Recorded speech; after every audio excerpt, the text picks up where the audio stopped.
So I've been studying two books recently.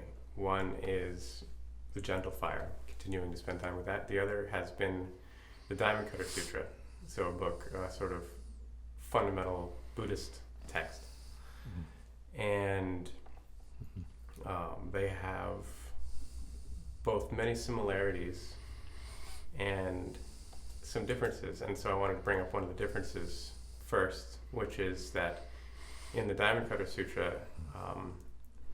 the practice of charity is talked about, and it's compared to the practice of understanding, memorizing, and sharing the sutra. With the understanding of the sutra being much more highly valued in terms of merit. And in Gentle Fire, charity doesn't even come up. It's not even on the map.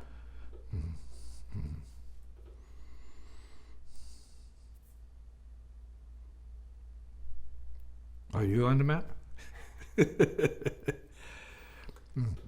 So is that a problem for you? The word charity doesn't come up? No, it seems appropriate. It's maybe even a cultural difference. I'm waiting for your question. Okay. So the Diamond Cutter Sutra seems to deal with the Buddhist tradition and the culture in which it's based. And a lot of that practice has to do with charity and, a monastic way of life where... And what do you mean by charity? Well, what do I mean personally, or what do I think that the sutra means? So charity as in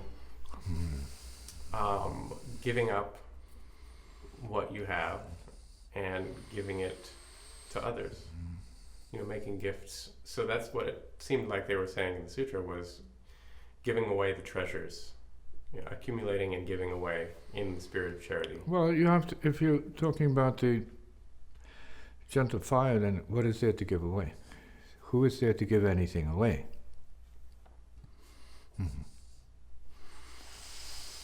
And then it's, if we can use the term enlightened being, what are they giving away? Are they giving things away? Is that what enlightened beings do, give things away? So, what is there to give away?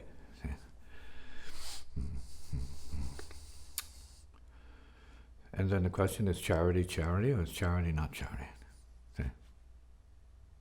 That charity which is no charity is probably the real charity.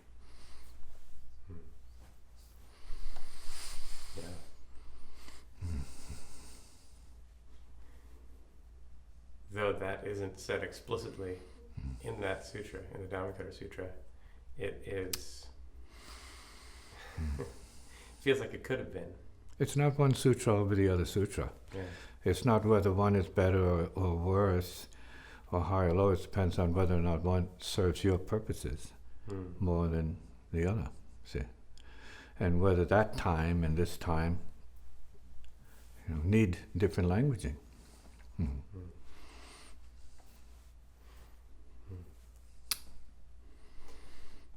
Gentle Fire is a sutra.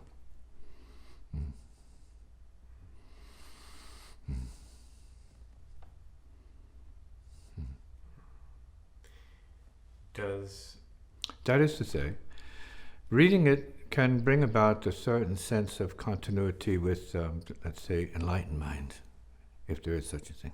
So it can bring you immediate peace. Immediate. That's, I think, the best part of a sutra. It's healing and it's deliverance from self-mind to real mind.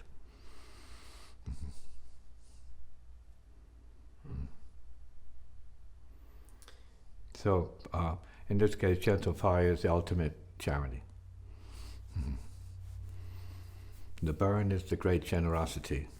The great act of generosity and compassion.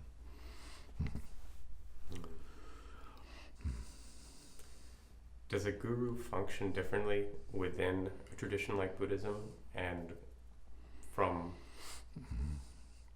say, outside of that? I'd have no idea. I wouldn't know of such things. Too high for me to respond to. Comment. You want an opinion? It seems to me like a guru is a guru, and that Well, you have to define what that is. See? There's a guru, and you could mean a person, you could mean, a role, a function, a status, and then there's a guru that they say is a life is a guru. Okay? And then everything that arises is teaching you something. Yeah. The ground you stand on is guru. Right? Guru ground.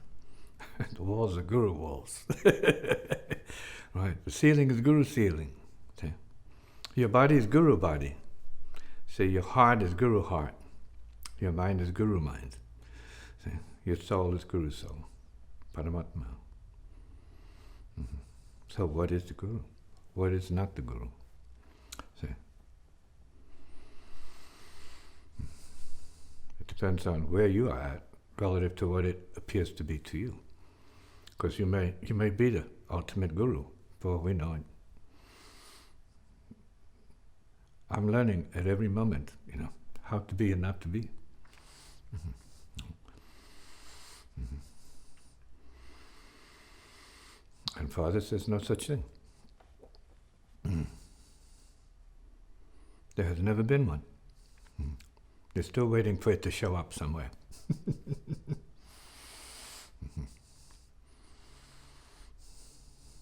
The guru who is no guru may be the true guru. Proposition. Question. Mm-hmm.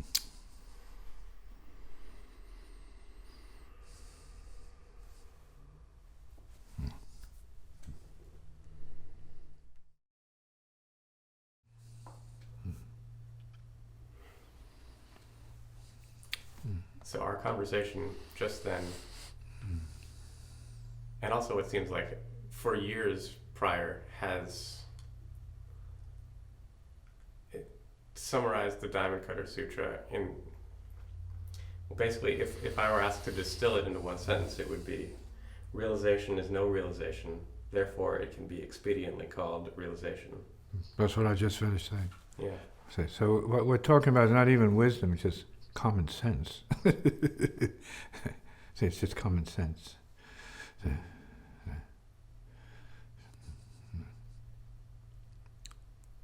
Maybe good common sense.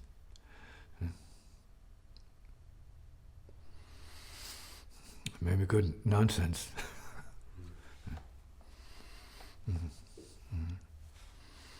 So then it's not about the words at all, see.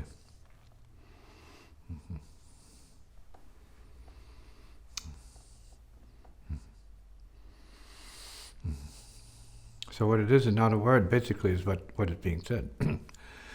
Free yourself from language, logic, philosophy,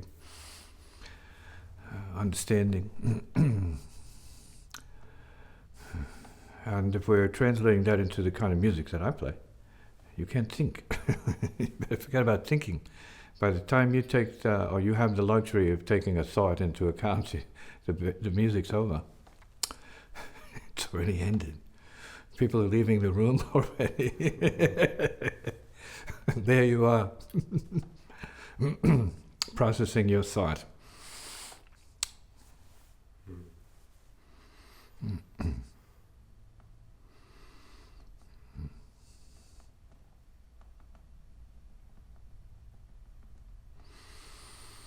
So if you can hear this in the way that it is meant to be heard, then there's no need for any teaching or any reading or anything.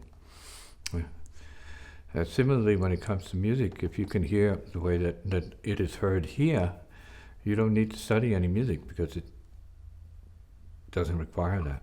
See?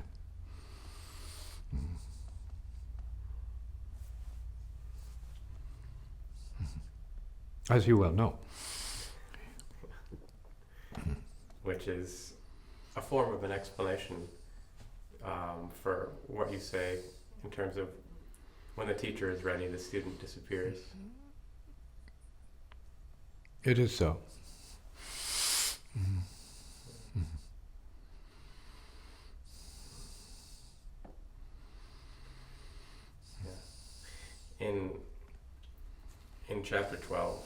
gentle fire. The mind is free of the mind. The I who exists is free of the I who exists. The entire chapter says nothing more than that. But Very, it's, very useful. yeah, That's training. See, it's training the individual to, as their being mind, be mind enough to see your source as no mind.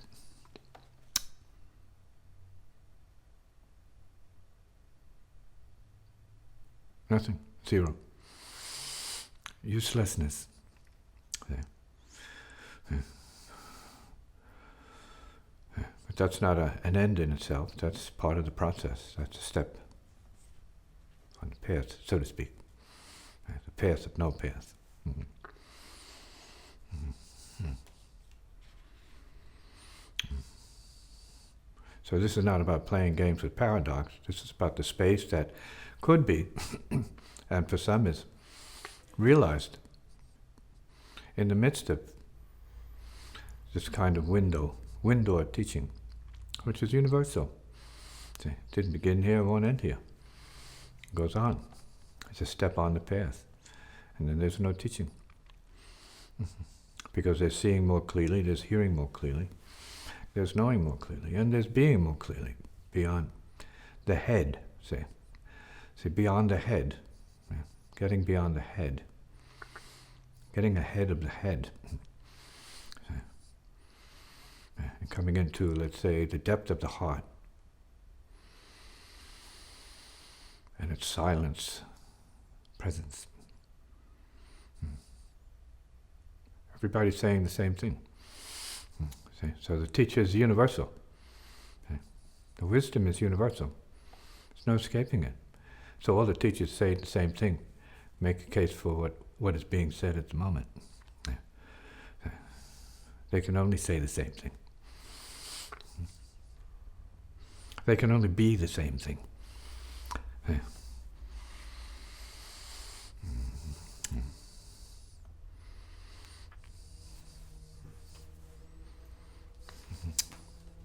Differently.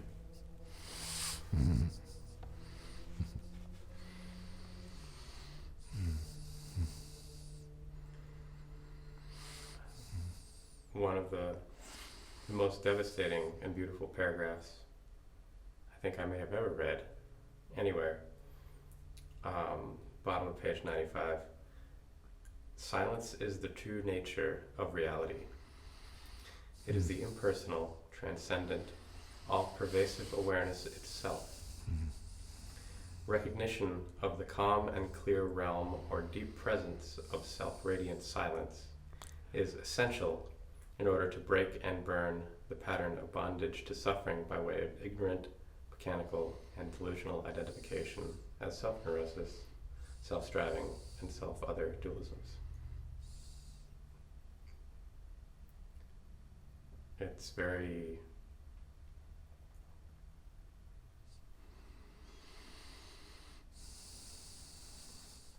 direct, simple. Step on the path. This whole world is a step on the path. This whole solar system is a step on the path. The galaxy is a step on the path. The material universe is a step on the path. On the path to nowhere. To here. See, always here, already gone.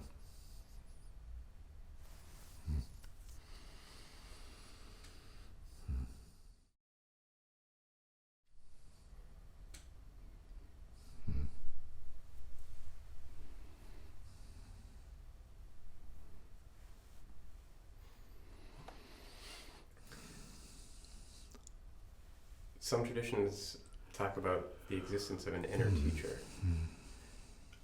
Is that more or less what you were referring to when you described the world as guru? The inner teacher? that would seem like you're making it smaller than it is.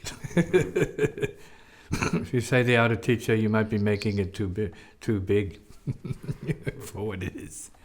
Wow. See. See.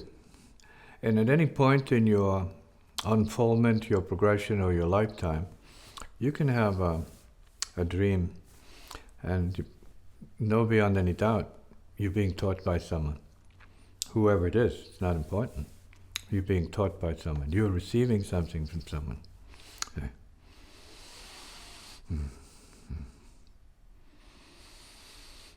Not to say that that is the teacher, but built into every human being is source, cause, effect.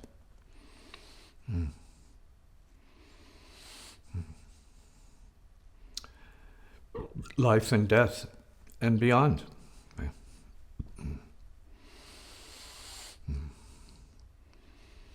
As one evolves, you say, well, everyone is their own teacher. Ultimately, everyone is the guru, let's say.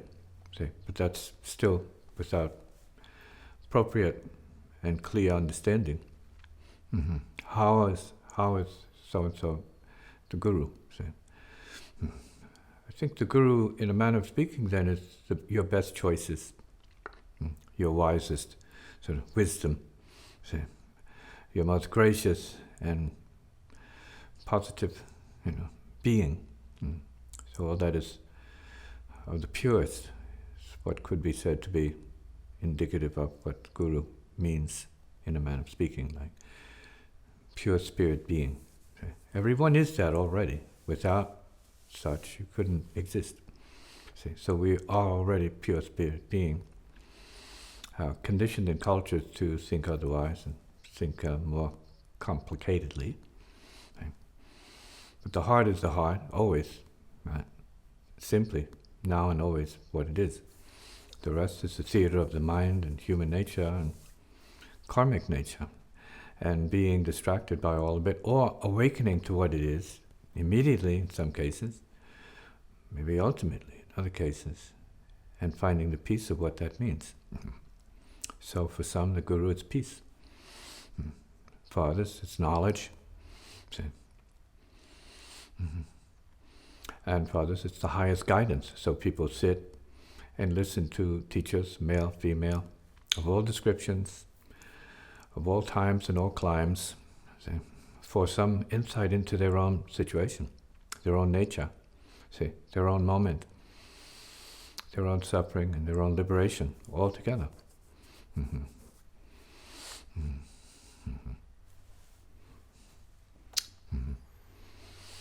And then I would go as far as saying the guru is no one. No one is the guru.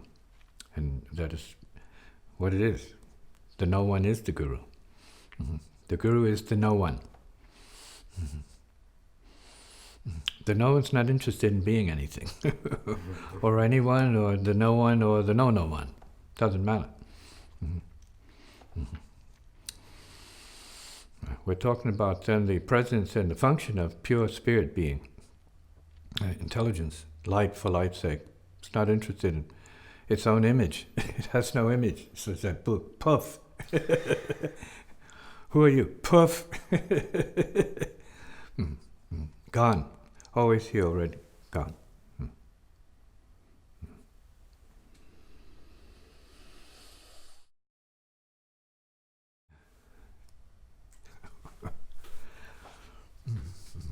In the world, the guru is a big somebody, a big figurehead, a centerpiece. Right. Here, guru is no one, nothing.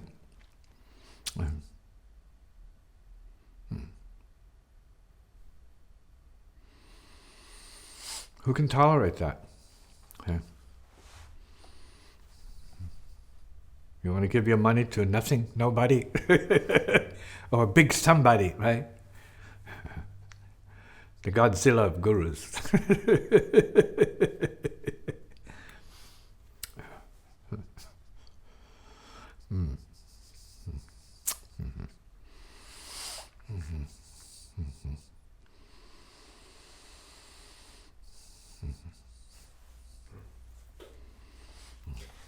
I'm not going to say that there aren't powerful beings, enlightened or otherwise, masterful beings. Of course there are.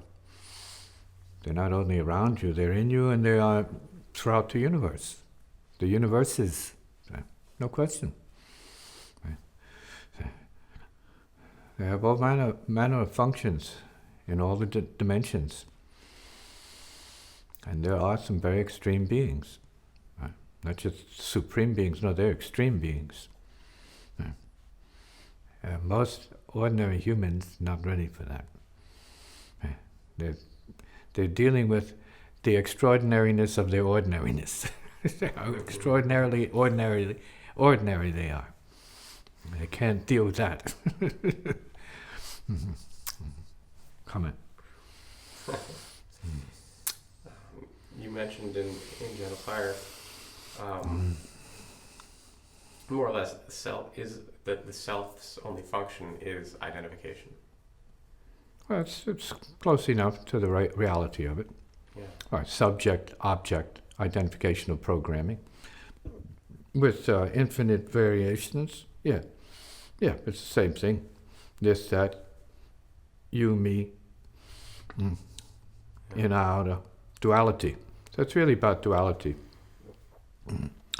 In duality, the self is strong. It's recognized as great power. In non-duality, it doesn't have that power. It has no power. It's no self-other. And yet in certain schools they say, well, then that becomes a super self. Well, call it whatever you want. Call it what makes you feel better about yourself. Itself. God, no God, whatever. Who cares? It's the mind playing games on the mind. The real God has no use for any of that. Light is light has no use for that. Love is love has no use for that. It just is what it is.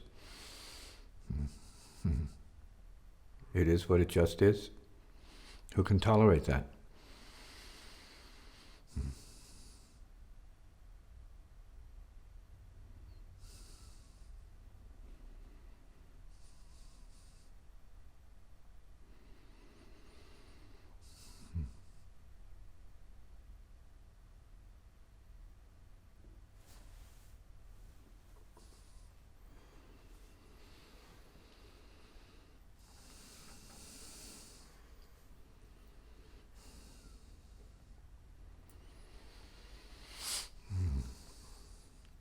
When you're reaching out, you're reaching in.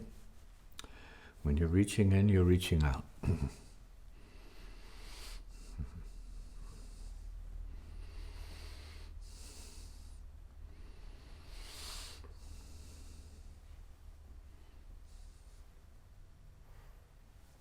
So there's a balance, always. No one speaks on their own.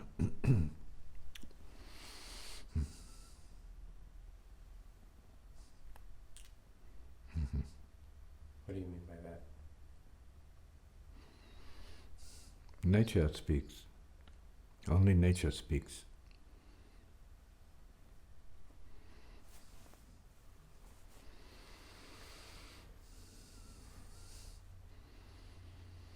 The voice of the true teaching is true nature.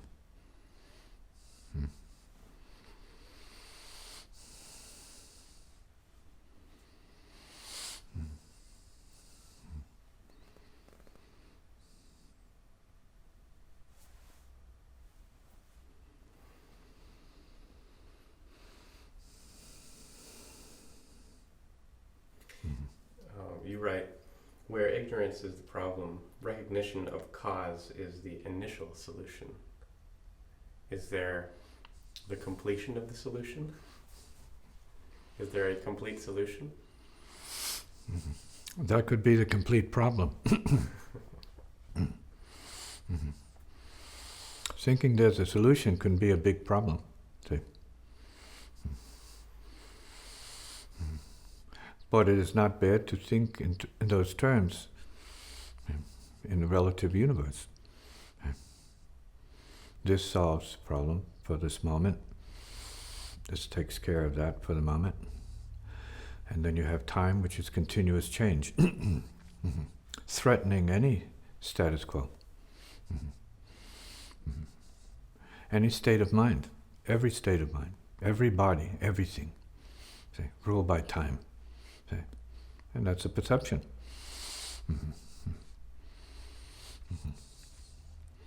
It's a viewpoint. It's not reality, but it's a viewpoint. From the same viewpoint, there is impermanence. So you need to get with what it is as soon as you can do it. Because before long, it's poof.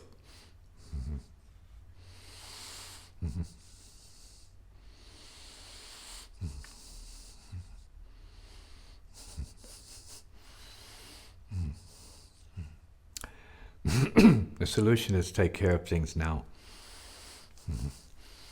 Realize what it is now. Set yourself free now. That could be considered relative solution.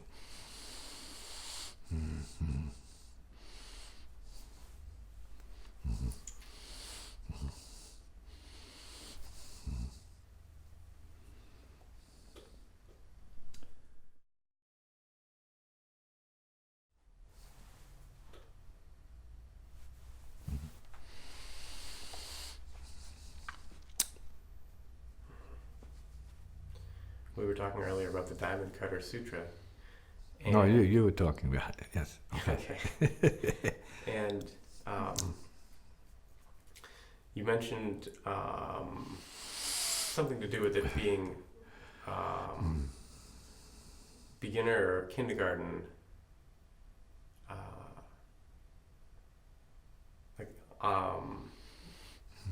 like a kindergarten work. What does that mean?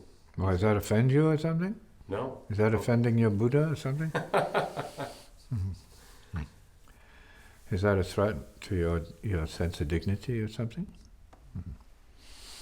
You've heard of beginner's mind, right? No more, no less.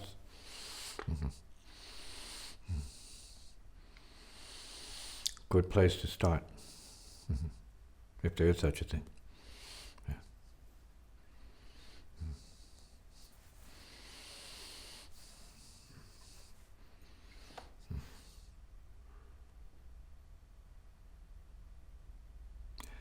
No offense, no defense, no fence at all.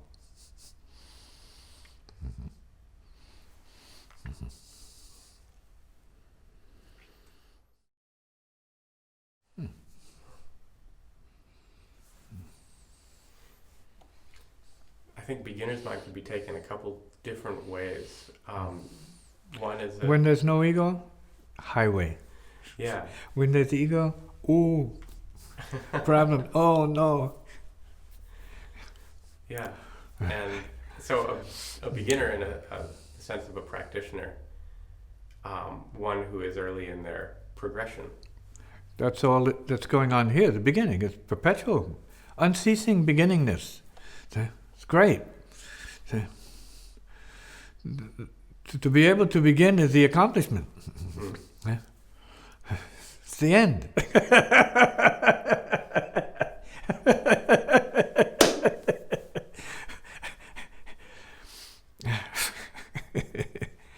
It's the end. Right, exactly.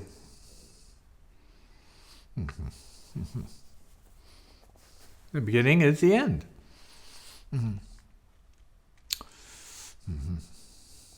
What's wrong with that?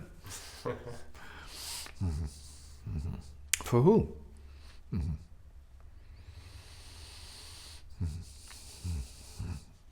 And then there's no time. There's just now.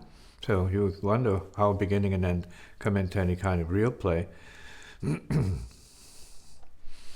the light of nowness. Who and what can begin or end? Nowness. Maybe everything and nothing.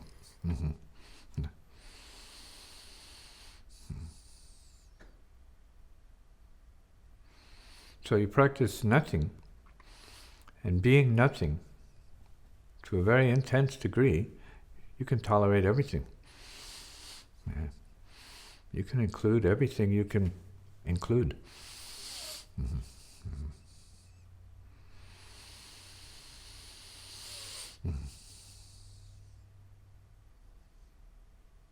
big. It's huge, total, infinite space. Zero hard space, as it may be called here.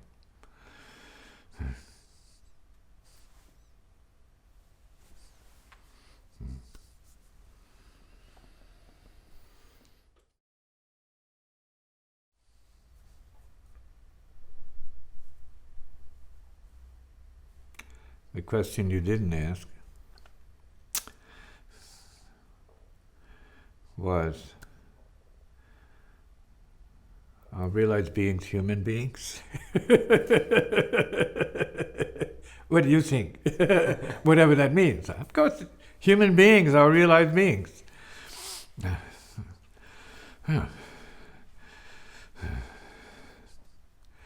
Realized beings are not necessarily non-human beings. They realize their condition as human beings to the degree where they no longer stand in their own way. Their form is no longer the issue. Formlessness becomes a realized option and the reality. Mm-hmm.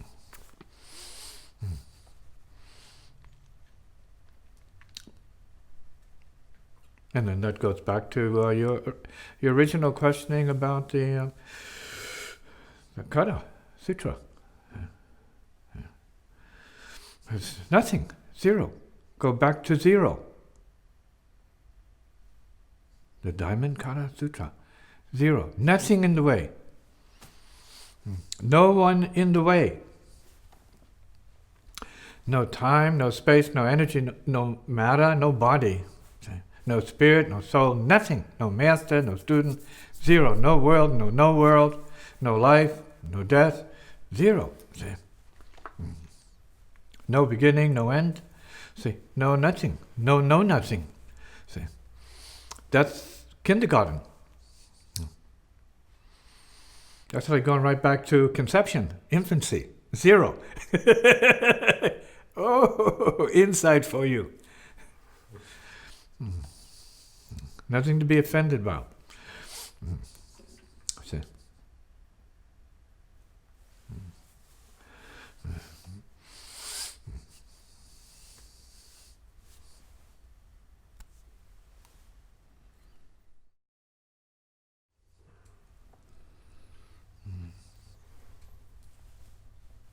You referred to yourself as mad. Many videos, many casual conversations. That means happy. Mm. Yeah, that's all. In love with the heart, that's all. Madly in love. See.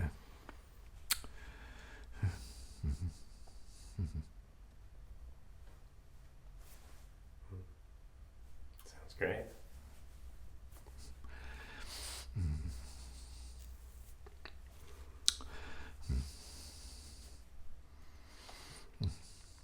And then there's the guitar playing. What is that? Is that like sweet, nice, easy? For some. For others, it's what?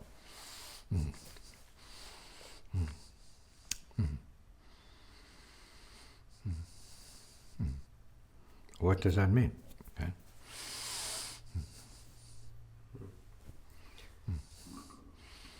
Is madness a trait in what, in say a guru? Depends on the guru, whatever the guru means. Depends on that. Now, you've heard the term as much as anybody else, crazy wisdom. What the heck does that mean? It to me seems to mean a separation between logic and reason and realization. It's madness.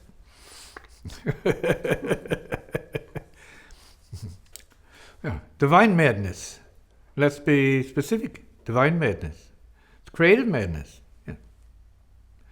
No intention of harming anyone. It's not interested in anyone. It has no reference, so it's not interested in people, any more than being interested in trees, dirt, or the universe. It just is.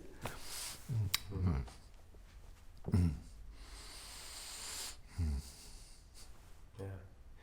And when I that's a separation between logic and realization. I realized immediately that I also meant the reuniting of those things and Reuniting of who? of logic and realization. It seems like they can Both be of at them have odds. to be extinguished if there's going to be any real madness. Period. Right. Throw it all out. Whatever anybody says, throw it out. Whatever anybody thinks, feels, or represents, throw it out. See? Without such a gesture of greatness, what is enlightenment or nirvana? Death.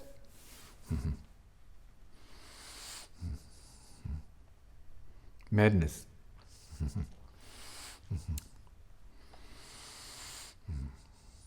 Poof. Yeah. Stay or leave, who cares?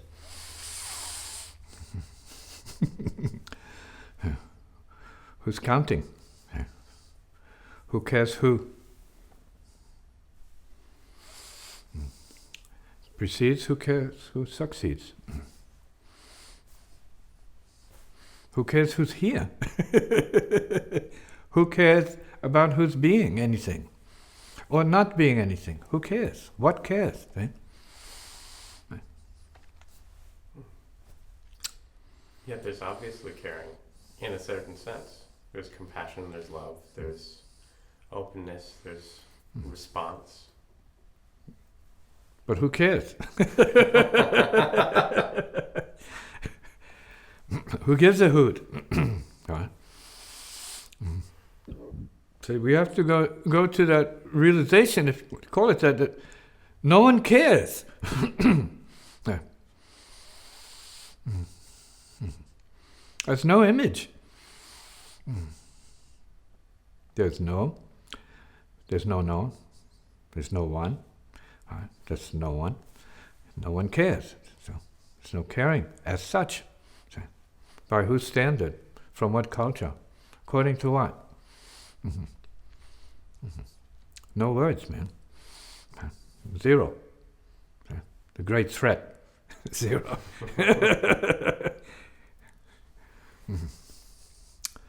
Not interested.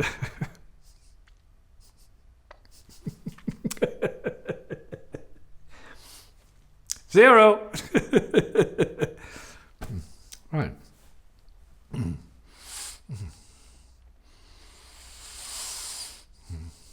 And in the same moment, there is profound openness beyond description. How so? Disinterest and profound compassion simultaneously arising or appearing, so to speak, without appearance, even better. Appearing without appearing.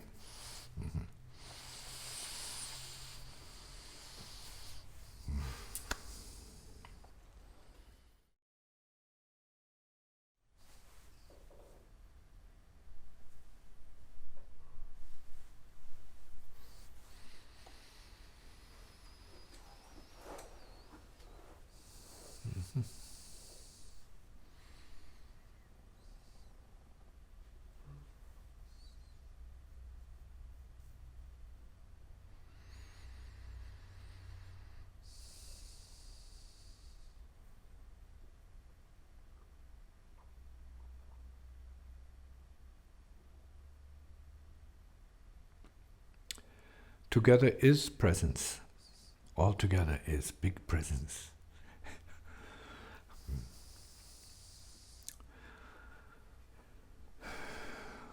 All at once is like, wow, presence. All alone is divine presence.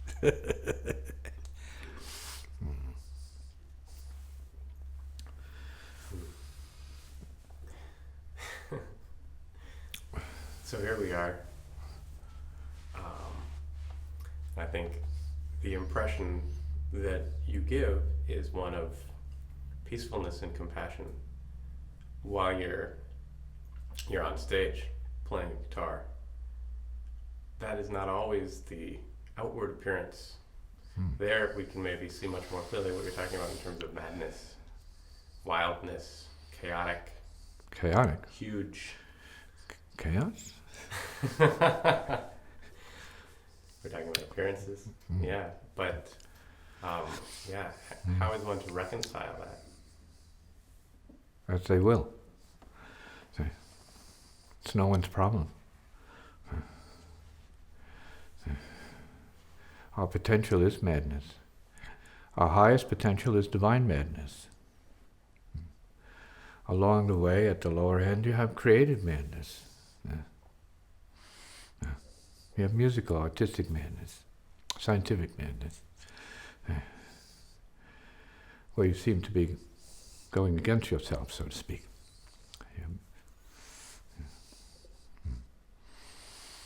Balancing something out. Appearing to be. Looking the demon straight in the eyeball. As if there is a demon outside of you. You are the demon and the angel, all wrapped into one. Two-eyed, two-eared, dual nostrils, two-armed, two-legged.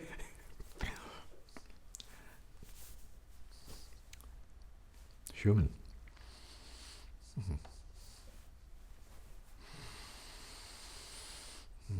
With as much reality up here as down here and beneath it and around. Not just focused here. Without this, there would be nothing here. See? Without inhaling space, there would be no living body.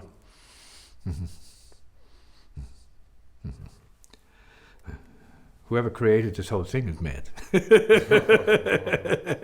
The creator is absolute madness. Exploding galaxies, nebula, so on.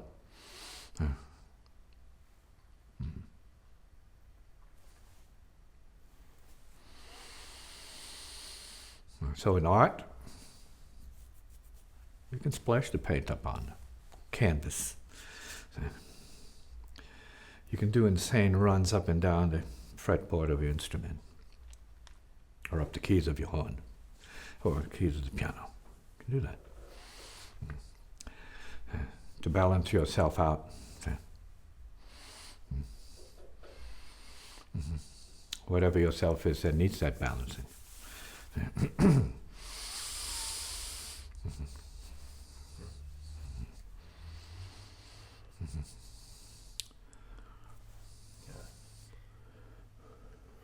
When you're playing, who is being balanced? Whatever that means. Who is being balanced? The who of no who, since you asked. Yeah.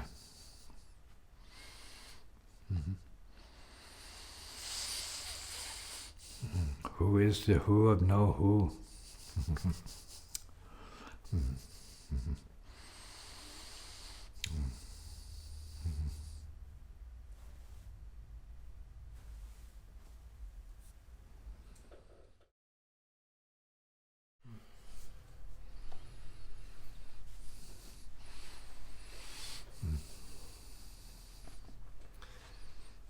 What might you say to an enlightened being? What time is it? Do you have the time, please? It's more a matter of what can you say, if there is such a thing. What do you really need to say to such a being? Then we have to see if we have such expectations of such a being. Right? We're so keyed up in our imagination as to what that could be, right? And what an encounter could be like. You don't want to set yourself up too high.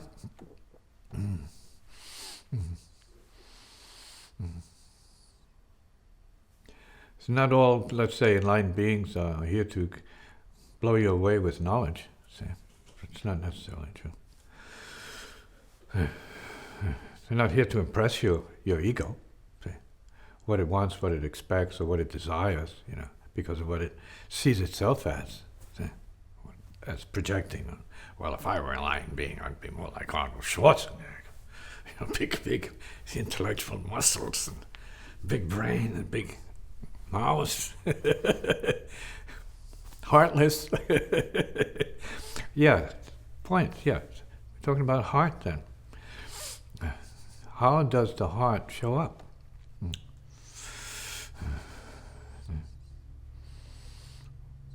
What is realization? Neurosis? Egotism? Self-division? Confusion?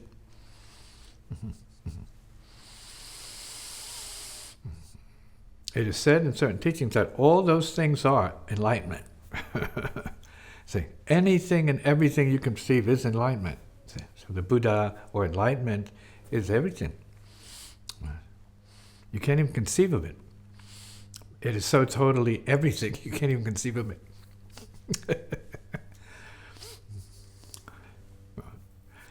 You say, oh, but what about this? And it'd say, yes, and?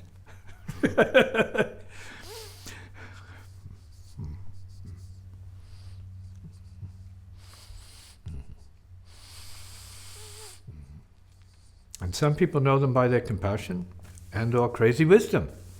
Right? There are a lot of beings that prefer the crazy wisdom approach to the more conservative stillness, silence approach, but it would appear to be a passive approach, say, to conducting business. But we can't judge anyone by our minds, see, really. Each one is their potential. Each one is potential master. Right? That's how the gurus see all people. See, real gurus see as potential master. In other words, Buddhists should see everyone as potential Buddha. So what do you do when you see a Buddha? You've heard the term, kill it. First one you see, kill it! You're really killing your own image. So, yeah, because there's no such thing beyond that. You have to kill yourself. Kill that which is talking. See, projecting all this, whatever it is. See, stop. Realization, then going back to zero. Reality coming back to zero. See. Come in.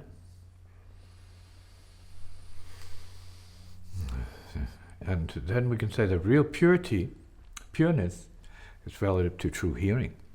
See? Shuddha, true hearing. Hearing beyond hearing. See? Silence beyond silence. Peace beyond peace. Love beyond love. Truth beyond truth. Knowing beyond knowing. See? Awakening beyond awakening. And being beyond being. See? Liberating beyond liberating. On and on and on.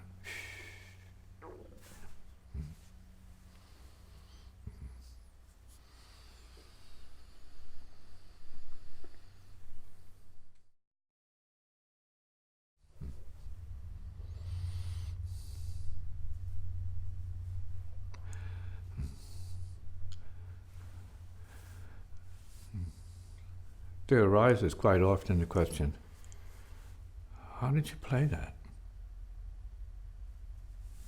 I say, I didn't. How did you say that? I didn't. How did you write that? I didn't. I didn't.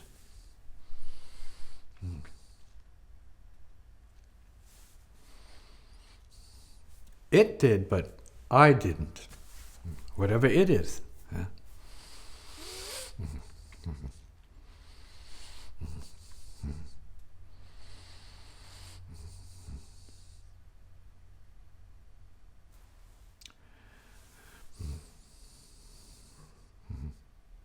So it happens.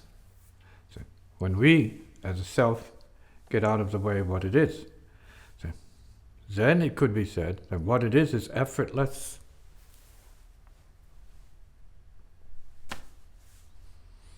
Ness. Just as you hear it on the strings, as you know. Spontaneous, effortless. Right. Zen. Done by itself. Just like that.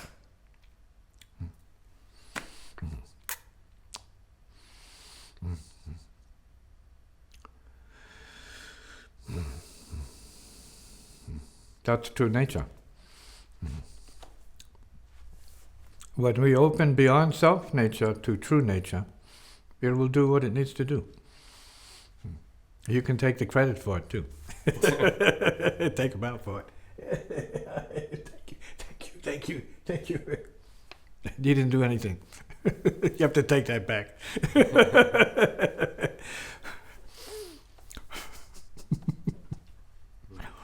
can almost be that whether it's your river of blood or your karma or...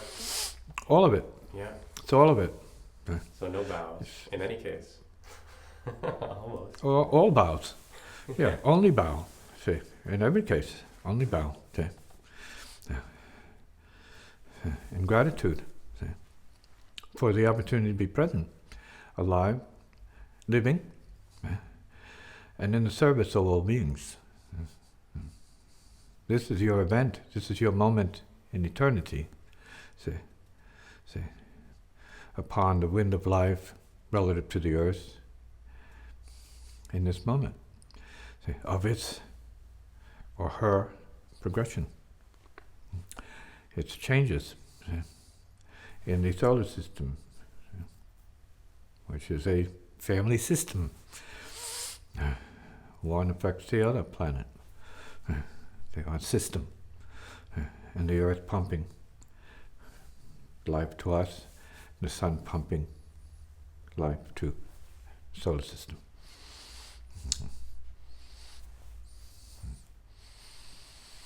Who deserves the bow? Who gets the bow? See, everyone gets the bow. We get the bow. See, we are bowing to bowing. Yeah. You bow to your innermost self, the only self, the true self. No self.